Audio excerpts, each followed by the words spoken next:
Welcome to the Deadly Digest, a show about psychos, sadists, and serial killers. I'm C.F. Roberts, a local videographer, writer, musician, painter, whatever else you want to throw in there. And I'm going to bring it over to my co-host. Hi, I'm your co-host, Delaney Bartlett. I'm a true crime and horror writer.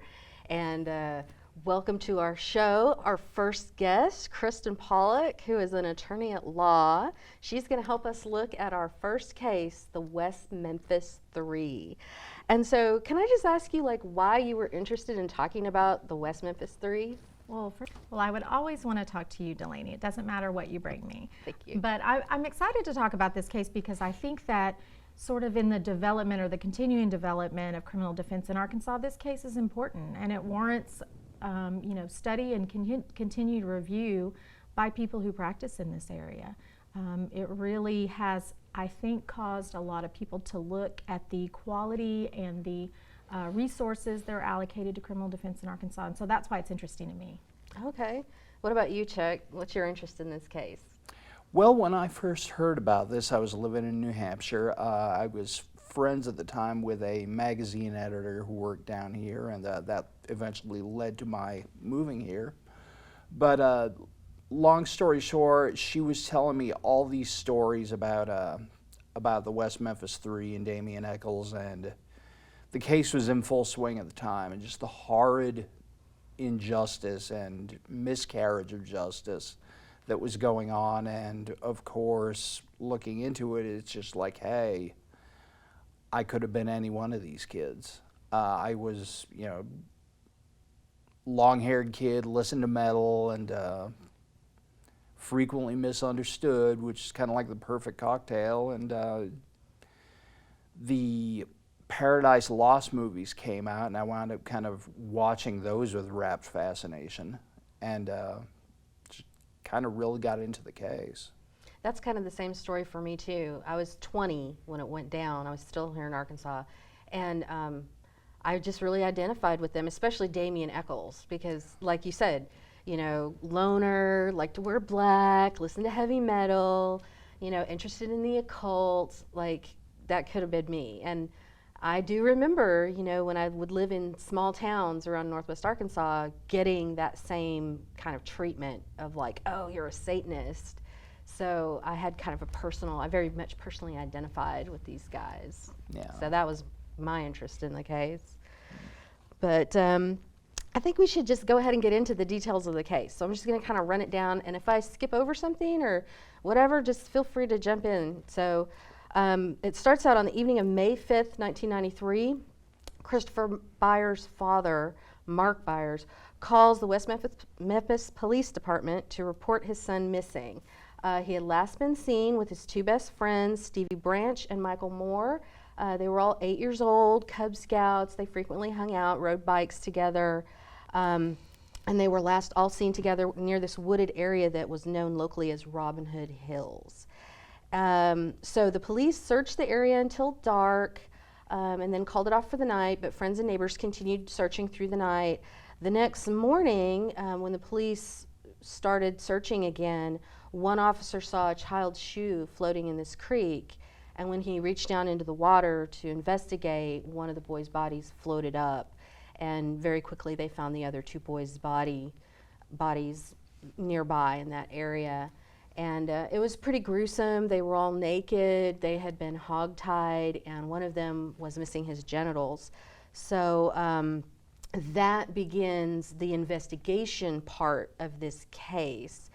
And I have a lot of things to say about this, but you being an attorney, you probably have a better insight into it. So did you want to talk a little bit about your thoughts about the investigation? Sure, and I think that there have been a lot of deep dives into the mistakes or perceived mistakes and errors that have happened, had happened during the initial stages of the investigation. But I think some that are pretty generally agreed upon is that the way the bodies were handled and treated from the get-go may have affected the ability to obtain evidence from them. They were drawn out of the water and laid, it was sort of a muddy ditch, and the bodies were taken out of the water and laid on the bank where the elements affected them and affected the condition of the bodies, and perhaps either obscured or erased pieces of evidence that could have been taken from the scene. Also, there were a lot of people on the scene. Of course, this was a very personal case. Everyone is looking for these boys, and then once they're discovered, it's grisly. And so there are people in the scene, maybe that shouldn't have been there. Neighbors and family members were on the scene, and it wasn't maybe as protected as it should have been, which again can cause the destruction of evidence or the contamination of the scene. Right. So I think those were two of the major concerns from the beginning that, at least as a defense attorney, I would have definitely been jumping up and down about. Yeah. And there was, even after the crime scene sort of debacle, I can understand a lot of people saying, well, it's the small police department, West Memphis Police. This probably really overwhelmed their resources, because a lot of times when you have a small police department, even one murder can try them. They might not have the experience or the resources. But, the Arkansas State Police had offered to help them, and they refused the help from the Arkansas State Police. Yes. And, through my research, it came up that the West Memphis Police Department was being investigated for stealing drugs from another police department's evidence locker. That is crazy to me. Yeah, it's hard to explain why, when a bigger agency with more experienced investigators offers to come in and assist, that you would refuse that. Right. I mean, I have, growing up in Northwest Arkansas, we have the benefit of having larger and maybe more trained police departments than perhaps West Memphis did at the time. But, to say no to all the resources that are being offered makes no sense. Right. It was really bad. And then after, as you said, that the bodies had been taken out of the water, so evidence was possibly compromised that way. Mm-hmm. Their defense pointed out that the coroner did not a very good job either. That he looked at a couple of things that were pretty common in bodies that come out of the water and just assumed that meant they had been raped. Yeah, it's pretty gruesome, of course. Anybody who's followed the case knows that there are really gruesome details. And so, I don't enjoy delving into them, but one of the things that I think was, at least has been reflected on, that was significant was that after being in the water and being placed on the banks, the bodies showed evidence of some dilation in the anal area. And, my understanding is the coroner was pretty quick to conclude that that was evidence of a sexual assault, when in fact it may not. It was probably more likely just the response of the body to the elements. Right. I've actually read some forensic papers that specifically looked at that and said that it's very common. Mm-hmm. And then the missing genitalia of one of the boys, other forensic experts have said that it looked more like post-mortem animal predation than it had been cut off with like a knife or something. So immediately, the coroner is sort of making these determinations that are not supported by evidence, or at least not supported very well by the evidence. Right. There are alternative explanations that perhaps weren't investigated, explored as much as they should have been, because ultimately the theory of the case took a left turn into the occult. And so a lot of things that may have been explained, a lot of factors that may have been explained by science, were in fact used to support that narrative. Right. And the cops went immediately with that narrative. They went immediately with that narrative that this was A, a sex crime, and B, occult motivated for whatever reason. Like, there's not even anything to support that there was occult activity, but for whatever reason, they just put the two together. And they apparently went to a psychiatrist, a juvenile psychiatrist, and asked him, who do you think did this or could do this? And the psychiatrist pointed the finger at Damien Eccles.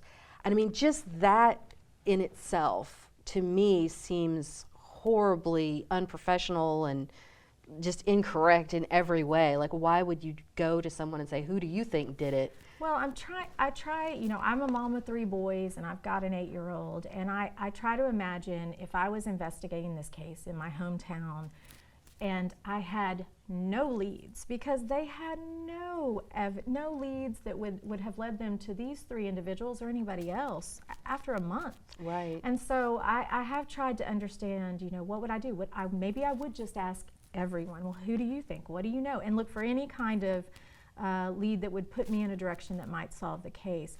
But, it is unfortunate that, the probation officer and the juvenile psychiatrist had this previous knowledge of Mr. Eccles, and my understanding is that they said, well, this guy's weird. Yeah. He's a loner. He seems to be into magic. Who do we know that's into magic in West Memphis, Arkansas? So maybe he did this. It was, I would imagine, very difficult to come up with an acceptable reason or a motive that you could explain why someone would kill 3 8-year-old boys in this way. Right, So. right. And Damien Eccles had some problems with mental illness. That's why this juvenile psychiatrist knew of him. And so, there were things that you could reasonably say, well, he maybe isn't the most upstanding citizen, but that didn't equate, obviously, to evidence of guilt. It was just weird. He was just a weirdo. Well, and I didn't know until I started preparing to talk to you today, but apparently Damien Eccles had been declared disabled by the Social Security Administration based on having auditory hallucinations, and there were some serious concerns about his mental health. Right. Of course, I think anyone who hears from him today, it's hard to see that, but back then I think they were grasping. Yeah, grasping at straws is perfectly. And then, so that brings us to Jesse Miskelly. So the thing about Jesse Miskelly, so just to sort of fill people in if they're not aware, Jesse Miskelly was a 17-year-old local boy who, he knew Damien Eccles and Jason Baldwin, who was the friend of Damien Eccles, but they weren't friends. It was a small town, everybody knew everybody. And he was borderline mentally disabled. They say he has an IQ in the low 70s. So, and he's also very poor. And the police department, it seemed, really leaned on the Miskelly family. And in fact, there were reports that they sort of taunted them with the reward money. There was reward money that was being offered, and even talked about what kind of new truck they could buy. And if Jesse just tells us what we want to know. And so the father, Jesse Miskelly Sr., agreed and said, sure. He probably thought nothing of it. If my son's innocent, and if he just tells these officers what they want to know, we might even get some reward money, right? So he let his son go with these officers, and they interrogated him for many hours. I want to say it was like 12 hours. Well, I think the reports vary, but we know that it was from at least 10 a.m. to around 3 p.m. at least. And, I think, as you explained, he came in voluntarily, but the officers were very persistent in questioning this boy who he obviously lacked and sophisticated mental capacity. Right. And so as the conversations developed from, and interrogation developed from, well, tell us, do you know anything about this? It narrowed into, tell us what you did. And, I think the studies will show that, when you take a person of diminished mental capacity and you subject them to interrogation by experienced police officers, you can get them to say just about anything. Right. And that's what they did. I mean, he told a story that was absolutely inconsistent with the evidence as the officers knew it to be. And it changed. It did. He would say, oh, it was early in the morning, and then the police would come back and say it was after school, right? It was in the so even when you listen to the tapes, he was saying all kinds of wildly different things, and the cops would just sort of like, oh, you meant this, didn't you? Right. And so he would just say whatever they wanted him to say. He offered up pieces of information. They would redirect him towards the evidence as they knew it, and then get him to confirm it with leading questions. Initially he had volunteered that it occurred early in the morning, that the the boys had skipped school, and which of course is not true. And he, eventually got from this happening early in the morning to maybe 7 or 8 at night, and all based on him not wearing a watch. Yeah. So it was egregious, and I do think that the length of time of the interrogation and his diminished mental capacity really were the key factors that caused this unreliable confession. Yeah. And he recanted almost immediately. Oh yeah, yeah. It kind of angers me, I mean, I just felt like they really took advantage of someone who was really vulnerable in that way, and that's kind of the part that angers me the most of this case is the way they treated Jesse Miskelly. And then he ended up getting a pretty, usually when a witness gives them what they want, they get a more lenient plea deal or lenient sentencing, and that was not the case with Jesse Miskelly. Well, and prosecutors came back after his conviction and offered to cut him a better deal, as I understand it, if he would just testify against Baldwin and Eccles, and he said no. Oh, right. So because he stood up and wouldn't continue going along with it, Yes. they sort of punished him for that, is what it seems like to me. Absolutely. Right. Yeah, I mean, there's just so much about this. There was the other witness, the Vicky Hutchinson, who she had some kind of a minor embezzlement or theft charge, and her son like popped off that, oh yeah, I saw them do it. It was these Satanists speaking Spanish. And the cops were just like, oh my God. And as the kid talked, it was obvious he was just making up a fairy tale as he went. It was ludicrous on the face of it. And so rather than realize, oh, this is just some kid making up a story for attention, they decided to lean on Vicky Hutchinson. They tapped her phones and had her wear a wire, and nothing came of it. Yeah, which is questionable anyway. Yeah, very questionable. And then she gave this story that she and Damien Eccles went to a quote-unquote Wiccan ritual in some other town, and that while they were there, Damien got drunk and confessed to the murders. So I think she was just kind of trying to do basically what Jesse did, which was just come up with a story that tells them what they want to hear so they'll leave me alone. I mean, to me, that's what it looks like all over and the place. also maybe leave her alone as far as pursuing the criminal charges. Right. I think you're right. Jesse wanted to get out of that room, Right. and she wanted to get out of some criminal charges. But she came back and did the right thing after the trial and admitted that she'd perjured herself on the stand. Right, after the trial. Thanks a lot. So, yeah, and there were other suspects too. I think, Chuck, you had kind of talked more about the other, like the Mr. Bojangles man. Yeah, Mr. Bojangles and Terry Hobbs. And Mr. Bojangles, that was a real piece of work. He showed up at a Bojangles restaurant all covered in blood. Manager, I think, called the police, and by the time they showed up, he was gone, and no one ever brought that up or had any kind of question. That happened on the same night. And of course, we're going to have Terry Hobbs, and I think we'll probably be addressing more about him later on. Right.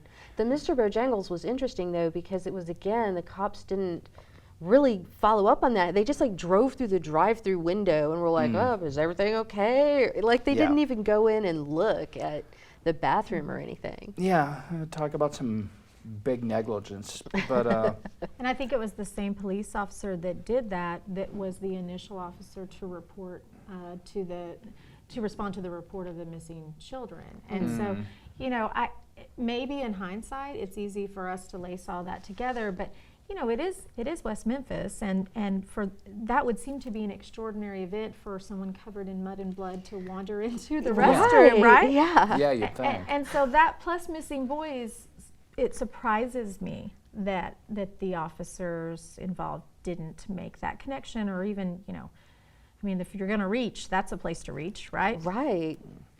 Well, thanks for watching the Deadly Digest. Tune in next time. We'll be talking more about the circumstances behind the trials of the West Memphis Three, and as well as the notorious Satanic Panic and how it colored the perception of the trials.